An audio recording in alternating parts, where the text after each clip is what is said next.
মহাকুম্ভ 2025।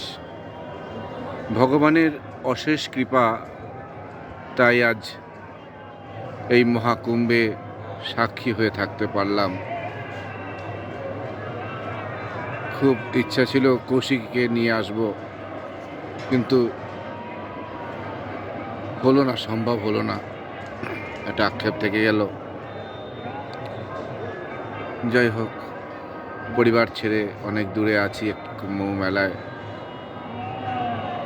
পরিবারের সুখ শান্তি সমৃদ্ধির আশায় এত দূর আসা।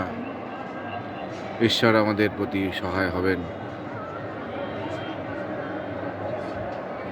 এত সুন্দরভাবে সাজিয়েছে প্রশাসন, এত কোটি কোটি লোক এখানে এসছে। এতদিন যদি এখানে না আসতাম, আজকে এটা যেন একটা অদেখাই অজানাই থেকে যেত। আজকে স্মৃতির মণিকোঠায় অজস্র অভিজ্ঞতা নিয়ে আজকে যে আশ্রমে আছি, সেই আশ্রমের ছাদ থেকে এই ফটোটা তুলছি। কৌশিককে দেখাবো, ছেলে মেয়েগুলোকে দেখাবো, এই ছিল আশা। কিন্তু এখানে নেটওয়ার্ক এতই খারাপ যে কোনো রকমভাবে দেখাতে পারলাম না।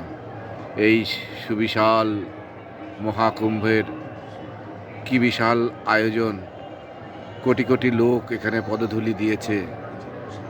সেই পদধূলির মাটি বাড়িতে নিয়ে যাব সঙ্গমের জল। এতগুলো মানুষের ভালোবাসা আশীর্বাদ নিয়ে মাথায় করে নিয়ে কালকে মৌনী অমাবস্যার পুণ্য স্নান করে বাড়ির পথে রওনা দেব।